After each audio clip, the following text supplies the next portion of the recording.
You know, I was lying in bed earlier, and I've always been a bit of an anxious person ever since I was younger. I would always be the type of person to want to cry, like ordering my own food or raising my hand to answer a question that I knew the answer to. Like, 2 plus 2 is 4, obviously, but I'd be scared to put my hand up in case I was wrong. I've always been like just borderline nervous all of the time, and I think it's very easy for a lot of people, like me specifically, to distract themselves with that, with social media, with music, with other random thoughts that they're purposefully thinking. When I was in bed, I noticed this, and I was watching arm wrestling content on my TV. I have like this big TV inside of my room. Like, I have monitors, and I have fucking this thing right here. Beautiful. I was watching arm wrestling content to fall asleep to, like I do every single night, literally since I was a child. And I noticed it, and I was like, why do I feel anxious? And I'm thinking about something like with the girl or whatever. It was something stupid. And I turned the TV off, and I thought, well, if I'm going to be anxious, I might as well sit with the thoughts. I might as well, like, if I'm just going to be anxious sitting around and, like, all of the time, just a little bit of anxiety, I'd rather just, like, deal with it right now if it's something that's a big deal, whatever. And I sat with those anxious thoughts. And the weird thing was, I was anxious, but I couldn't think them. Like, I knew what I was supposed to be anxious about, but the thoughts wouldn't come through. Like, you know what I'm talking about? You know when you are trying to think of a story or someone's name or an object that is on the counter or whatever. Let's say there's a spatula. You're in the kitchen cooking with, like, your mom or your girlfriend or whatever, and you're helping her cook. And you go, oh, can you hand me and your mom's like, spatula? And you're like, yeah, spatula. You know that aha moment? I was kind of having those thoughts, but I never got the aha moment. And I'm sat there thinking of this thing that I'm supposed to be anxious about, but I can't think the thoughts that make me anxious. And I'm like, that's weird. Why the fuck am I so anxious? And I prayed for a second, and I was like, Lord, help me. Like, what is up? I don't get it. And I take a deep breath and I go, and a little bit of anxiety just like came out with the breath. And I went, okay, cool.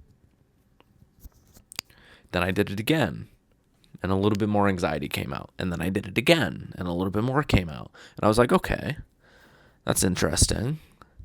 And then I was fine. See, a lot of times when we're anxious because of a thought that we're supposed to have. Not necessarily because of a thought, but a thought that we're supposed to have. For example, you might have a presentation coming up for work, and you're supposed to give this presentation. You're nervous for it. You maybe didn't prepare as much as you were supposed to. You maybe prepared a lot, but it's a new thing and you're not used to giving these presentations or whatever. You're in a situation that you traditionally should be uncomfortable with, and you're super anxious for it. If you actually paused and took a second, you might realize that you just don't give a fuck, and that you're anxious because you're supposed to be anxious. Like, you know what I mean? You know when I used to compete in a bunch of different sports. So I did volleyball, I boxed, I wrestled, like all these different things. And when I played volleyball, this was my first sport I've ever played. I was like 11, 12 years old. When I played volleyball, before every single practice, every single game, I'd be terrified. I'd be so stressed out, so anxious, because I was like, I need to do good. I need to do good. Once I kind of shook that feeling and I realized, wait, I just feel this anxiety, not because I'm anxious, but because I'm excited, because I get to practice and I just want to do well. And of course I want to do well because this is something that I care about. Like, of course I want to do well. Like, no shit. Once I got to my next sport, so like boxing, wrestling, whatever, it was a completely new experience. But the anxiety of performing was completely gone because I understood the process. I understood that I was supposed to be anxious, which in turn made me feel comfortable, which in turn made me not feel anxious, which in turn allowed me to progress quickly because I was just focusing on progressing and not worried about the anxiety. See, once you realize in certain situations you're supposed to be anxious, like most people would be anxious, or most people would tell you that you would feel anxious before a presentation, before a project, before doing a big sport competition, before practicing for a new sport, before trying a new thing, whatever. Once you realize that, like, yeah, I'm supposed to be anxious, you feel more comfortable. And then once you kind of take a deep breath and you're just like, you'll notice that you calm a little bit. And if you're expecting yourself to calm down, you won't calm down. If you're taking the deep breath, trying to be calm, you won't be calm, weirdly enough. But if you take the deep breath expecting to be present, and you take the deep breath saying, okay, this is going to recenter me. And when I say recenter, what I mean by that is taking you back to the present moment, is putting you back into an in-body experience. I'm not like spiritual or like woo-woo or whatever. I'm just using these words because I hope they're easy for you to understand what I mean by like in-body or out-of-body. Out-of-body, I'm thinking like you're thinking tons of thoughts that you don't need to be thinking. You're kind of like daydreaming a little bit. In-body is more like you're present in the moment. Like while recording this, I'm not thinking almost at all. I'm thinking like maybe a few lines ahead sometimes, depending on if I get confused on what I'm about to talk about next or whatever. But I'm thinking like zero ahead of what I'm saying whatsoever. I'm just going off the cuff. I would say that's more in body, but if I was to pause and daydream a little bit, and maybe this was an edited video and I knew I was going to edit it, I would pause and think about what I'm going to say a bit, and I'm like, okay, I'm going to say this line, and then I'm going to do this thing, and maybe bite on my finger a little bit, and like,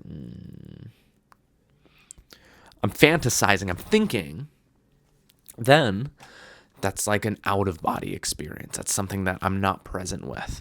And the beautiful, amazing thing about being conscious of this is that once you realize that you're supposed to feel these feelings, you become comfortable with them, which usually makes you feel these feelings less, or not at all, or you just understand that you're supposed to feel these feelings, so you're okay with it. See, there's a very big sense in comfort once you realize that you're supposed to feel stressed sometimes, you're supposed to feel anxious sometimes, you're supposed to feel sad sometimes, you're supposed to feel angry sometimes. Once you realize that you're supposed to feel like that, there's a sense of comfort that comes with that. Like, you're not upset that you feel that way anymore. You just kind of think like, okay, this is how I feel. A big moment that brought this to my attention when I was like, oh, that's just what that's supposed to feel like. I'm pretty sure it was when oh boy. I'll just give an example. I won't even think. I'll think of a recent one. I'll think of the first one. I won't give you the first one. When I got my first job, the job that I'm working at now, I work at a pizza place. And I'm not going to tell you the location. Our slogan is the pizza place and then the spot, but then you would know where I live and where I work, and that'd be weird because internet people are strange. Anyways, when I first got the job, I did zero onboarding. I did zero training. I went in the day of me applying. I went in, gave them my resume. I was like, hey, yo, you got a job? They hired me, whatever. I went in.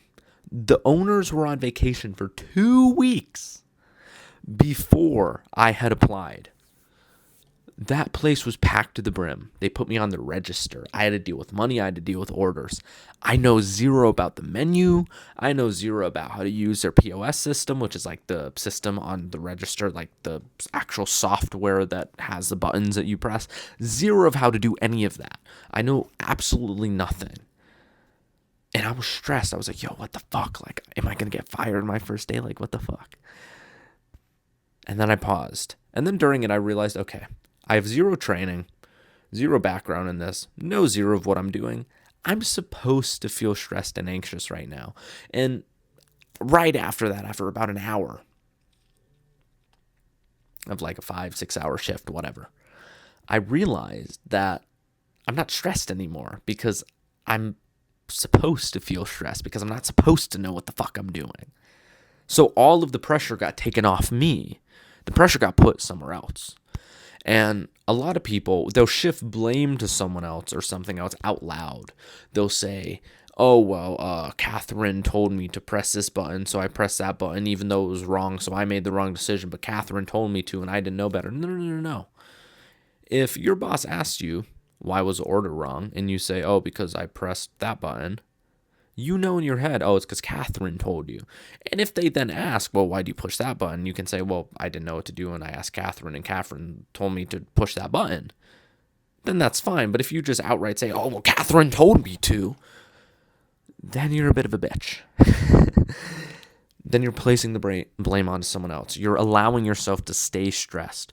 Once you realize that, you're having the thought of, well, Catherine told me to push the fucking button. I don't know what I'm doing. And you keep it to yourself. That's when you can be okay with the thoughts. That's when you can be okay with the feeling and you won't feel those feelings. I would say that out of 100 people, I'm probably in like the bottom 5% of being like stressed and stressful situation. I would say my baseline of stress is like a little bit higher than like a normal human. And when I say normal human, I mean somebody who like isn't doing drugs, is like in shape, has friends, sleeps well, like all of like the healthy habits. I would say my baseline of stress is higher than like typical.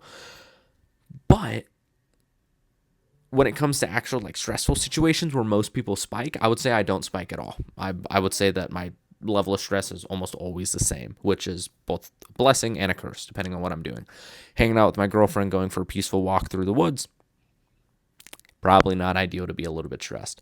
Working a job where we have literally 100 orders coming in an hour, where I have to write all the tickets, set up things, set up the communication between the kitchen and the cashier and do all this stuff. Pretty helpful because I'm able to stay level-headed.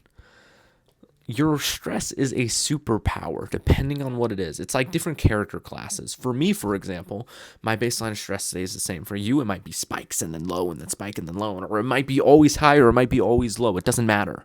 It's like different characters in a game. Each of them have their own unique ability that are more beneficial in certain circumstances versus other circumstances. And the thing is, people always say, "Oh, I'm unlucky. I have bad genetics. Oh, I had this upbringing. Oh, this thing happened. Oh, I'm like this because of this. Oh, whatever."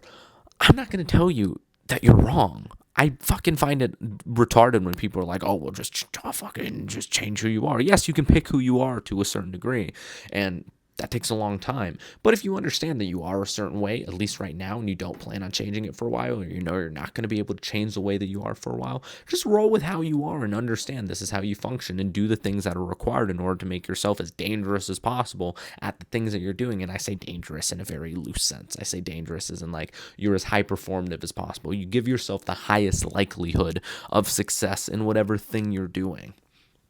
Now, if you're a super anxious person all the time, super stressed person all the time, see it as a gift. Be like, yes, I'm anxious all the time, which means that I'm constantly thinking about possible solutions, possible problems, possible whatever. So I'm always prepared. I won't be surprised, which is what the emotion of anxiousness even is. It's to help you practice whatever stressful or bad thing's going to happen, because nobody's anxious for a good thing. Nobody's anxious about fucking getting $1 million in their bank account and there being zero catch to it. Everybody would want that. I mean, except for some high performer people who would want to feel like they earned it. I'm like that, so that's my curse. In quotes, another person would be able to be like, fuck yeah, $1 million for free. I'm going to donate this shit to charity. See, I didn't even think of that until I just had to put myself in somebody else's perspective. But anyways, you have superpowers. You have unique traits about you. And the thing that fucking infuriates me about people when I listen to them talk, because most people don't talk how I do, and I have to keep remembering that. The thing that fucking infuriates me when I listen to other people speak and other people talk is I realize they don't realize how fucking gifted they are. Anybody who has the ability to learn, to grow, to get better has some types of talents that other people don't have. You might be gifted in one area that other people aren't gifted in. You might be gifted, or you might not be gifted in some areas that most people are gifted in.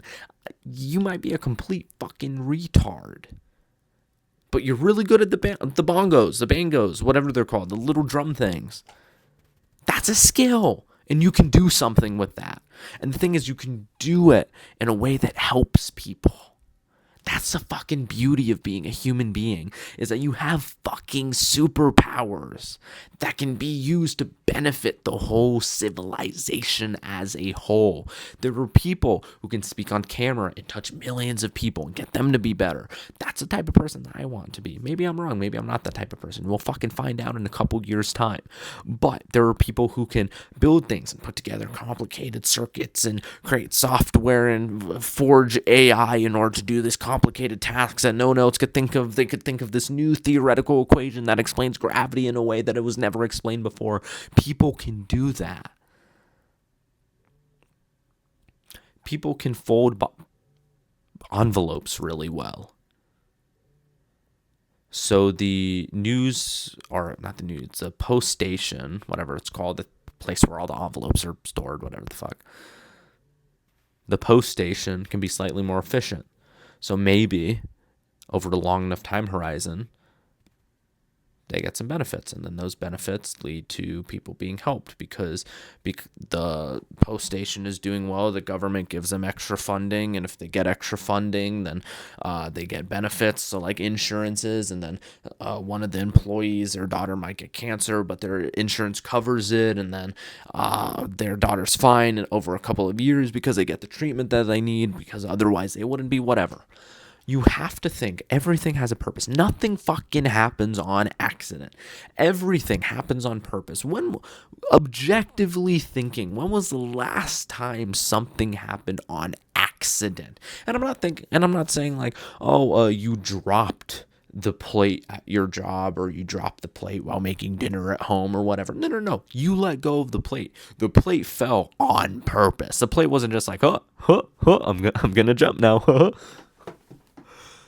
The plate didn't fall fucking on purpose. It fell on accident. You let go. You weren't paying attention. You were tired. You didn't sleep the night before. Your hands were sore from fucking rock climbing, whatever. It happened on purpose. Everything happens on purpose. Nothing happens on accident. I need you to get rid of this idea that's in your head of things that happen on accident. Nothing happens on fucking accident. Everything is on purpose, which means everything has a purpose. And I personally believe in a God. I believe in someone who created purpose, somebody who created everything around us. And if everything has a purpose, that means nothing can go wrong. And the thing is, the point of this video, it's called Breathe. It's talking about anxiety and fucking mental health and all that bullshit. But if you have this idea of nothing can go wrong, then you're fine. Most people end up okay. And the people who don't end up okay aren't okay. And they either die or they live. And if you live, you're okay. And if you die, you're dead. So you don't have to worry about how you feel while you live. I have fucking hard skin coming off of my hand from my calluses peeling. For work, I have to put a bunch of like bleach on my hands and scrub shit. My skin peels off. Anyways, everything has a reason. Everything has a purpose. Everything has a reason for being. Every emotion that you have is fucking okay. And that's a thing that people don't understand nowadays, I think. Everybody wants to escape the emotions. Everybody wants to find out the next hack to reduce anxiety, reduce stress, reduce like cravings, reduce horniness because they want to stop vapping and not break their no-fap streak or whatever they want to, increase their libido, increase their competition, their drive, their discipline skill, whatever. I need you to fucking understand something. I can't express this to you enough. Every single fucking emotion that you have, every single thought, every single feeling, every single idea, every single action, every single belief and mindset cue and thought process and mental framework and fucking feeling and exercise that you do in the gym and punch that you throw while training and all of this shit, every equation you learn in school, all of it has a purpose. And the thing is, that's not me saying the purpose is a good purpose. I'm not saying that it makes sense, that it's the best thing to be done. I'm not saying any of that shit. I'm not saying it's all hyper optimized to a degree, because people control the purposes of most things. But they all have a fucking purpose. And if you understand that, if you get that, you've unlocked a fucking cheat code people die without understanding. This is some shit that I have thought about ruthlessly. And I think it's part of the reason, if I was to hyperanalyze, why I personally distract myself. Most people distract themselves with social media, with drugs, with video games, with bad relationships, with like casual sex, all of this stuff, parties, whatever. Most people distract themselves with this bullshit because when they allow themselves to think, their thoughts make them feel in a way that they're afraid of. And I'm not saying, oh, I'm so smart that I'm scared of my thoughts. I'm not saying any of that bullshit. What I'm saying is, some people feel anxious, some people feel angry, some people feel sad, some people feel despair, some people feel fucking depressed when they allow themselves to think. But you have a fucking gift if that's your baseline of thinking. And I'm not saying that it's good in the sense that it feels good, but I'm saying it is a different perspective that you bring that can change somebody's fucking life, can change your life. And I think if everybody used their gift, their superpower, their special fucking Z skill, ultimate ability, video game, mana bar bullshit, I think if everybody used it and just stayed present and communicated what it is that they think, they feel, they believe, and they had meaningful, genuine discussions about it, we would all be in a better place. And this all starts with taking a deep breath. It's that fucking simple, because the breath, it's not about breathing. It can be snapping your fucking fingers. Everybody talks about, oh, the deep breath. Shut the fuck up. It can be snapping your fingers. The breath just works because it's controlled, it's slow, and it's internal. The breath allows you to recenter and be conscious with your brain. And the thing is, you can have thoughts and think independently. There's more than one you inside of your brain. There's the voice that screams. There's a voice that tempts you. There's a voice that is the side that makes you happy and not charismatic, fucking happy and gleeful and grateful and anxious and all of these things. There's a side that is just filled with like pure rage. That's just pissed off all of the time. You have these different personalities inside of your head. You have these different subsections of who it is that you are, your quote unquote spirit inside of your head. And I'm not saying this to be like woo-woo. I'm not saying like literally like a spirit or whatever, but I'm saying you have these different aspects inside of your brain. You literally have like different sections of your brain that are responsible for different shit. You have your medulla and the prefrontal cortex and the fucking occipital lobe and whatever. You have these different areas. These different areas are responsible for different parts of you. You have more than one you inside of you. And once you understand that, and you don't just think from a perspective of one, but you think from a perspective from many, and you learn how to unlock these things, and it's honestly just from growing up. Like, once you hit 25, your brain is fully fucking developed. Like, if you're not 25, then this shit just might be impossible for you right now, to be entirely fucking honest. But once you hit that level to where you're able to think clearly, and you're able to, one, think clearly, but two, communicate your thoughts clearly, you have a superpower nobody on planet Earth fucking has. You are able to see from your perspectives, say things that you've experienced, think what you fucking think, because you are a special individual. You are a person, a human being with their own perspective, created by one creator to be uniquely you. And nobody on planet Earth is you. And the thing is, it's not me saying there's not people who are better than you on objective metrics. There are people who are in better shape than you, have more money than you, most people would say objectively better with people. Wow, that's a difficult, like, objective thing to measure. You can look and tell if somebody's good with people or not. You can do all of these things. They can be better than you in all these areas, but they will never be better at being fucking you. And if you can master just taking a deep breath and being present and doing your best from there, I fucking promise you'll be okay. See, a yawn is when you need more air. I've been talking for 25 minutes now. So my body was like, oh yeah, take a deep breath. Anyways, my name has been Brandon. Keep doing the best, doing your best. Trust God. Signing off.